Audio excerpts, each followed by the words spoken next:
battery tray from RSL and the plate that goes next to it and the battery clip. And what we're going to do is just tidy those up with a drill and stick them in a rust bath for a couple of days, get all that rust off, and repaint them. This battery tray is really heavily rusted. It's been sitting in a rust bath overnight with boiling water and rust remover. That's made some inroads, but what I found is that these wire wheels that we've been using on the other parts are not good enough to get this amount of rust off. So what we've done is we have upgraded to a twist knot wire wheel from these guys here. Now we got this from Toolstation, about £3.50, so it's not cheap, but I'm hoping that it'll be far more aggressive than some of these. Otherwise we'll be here all week trying to de-rust this piece before we paint it.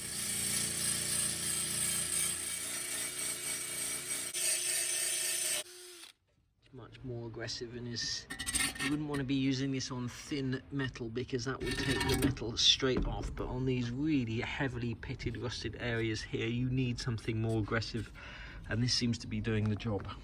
It's starting to look much better. We've pretty much got the back down to bare metal. You can see how heavily pitted this is. It's quite difficult to get inside these bits with any tools, which is where the rust bath comes in handy. And on the other side we've still got a little way to go to get all of that rust off, so it's just quite an awkward shape.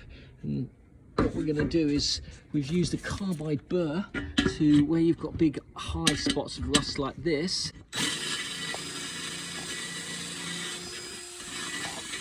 Basically just grind those high spots off before we put it back in the rust bath. So any of these dark bits here is rust. We can just touch the carbide burr on there and that'll just help the rust bath along.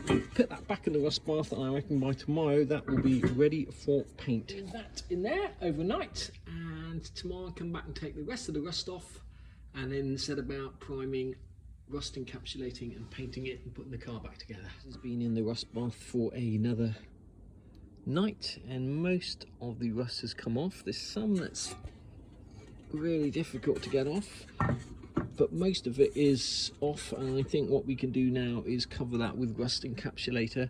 We'll just grind these last little bits of rust off, and then I think we'll spray this up with rust encapsulator and some extreme chassis black.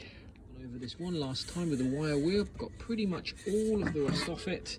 We're just going to put some rust encapsulator on there. It's pretty difficult to get some of these bits off in here, but I don't think that really matters. You're never going to see it.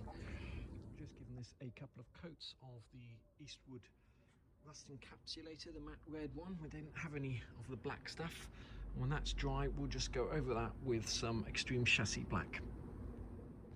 We finished top coating the battery tray. We've used the Eastwood Extreme Chassis Black, which gives a really nice durable finish. The one thing I've noticed that if you use the red rust encapsulator, you need at least 2 coats to cover that, but it does come up nicely. We've also done the side tray that goes along the side of the battery on this side with the MRO chrome galvanizing paint, which I've mentioned before, and just the clip is just done in Eastwood Chassis Black. For those of you in the slightest bit interested, we're just going to replace these bolts. They're not expensive. They are M16 16mm bolts, the 4 of them that hold the battery tray in. And there's also some self-tapping screws. Unfortunately, I bought the slightly too thin ones. They're actually 5.9 times 13 that hold the brake lines in and also hold this here in.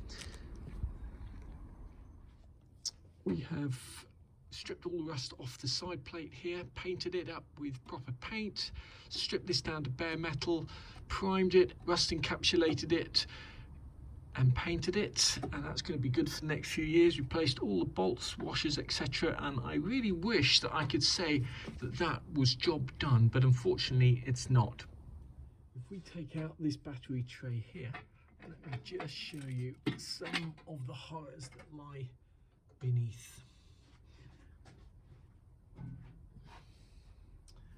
Over here you can see big holes of rust extending all the way down to here. If we go one stage further and take out this rear piece here, you can see that, let's just grab that camera, you can see that this is all rusty in here. This has obviously had a patch welded in at some stage. You can see the seam along here, but this is all rusted out, and I just cannot bring myself to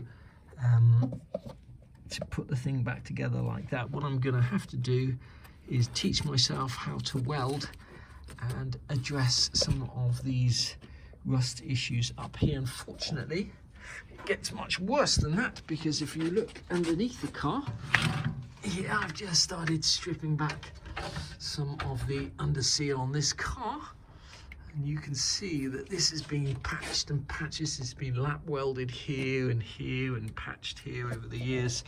And so what I'm going to try and do is take off all of this old patched metal here, and see if I can set about teaching myself how to weld and repairing all of this properly with butt welds, and most importantly making sure that when I weld these panels in, I actually treat the back of the panels.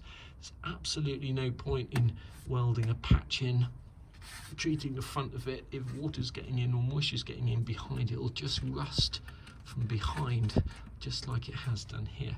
So that is going to be, I think, the end of this video. I think in the next series of videos I'm going to just see how hard it is to weld, teach myself to weld, and maybe take some of our subscribers along on that journey.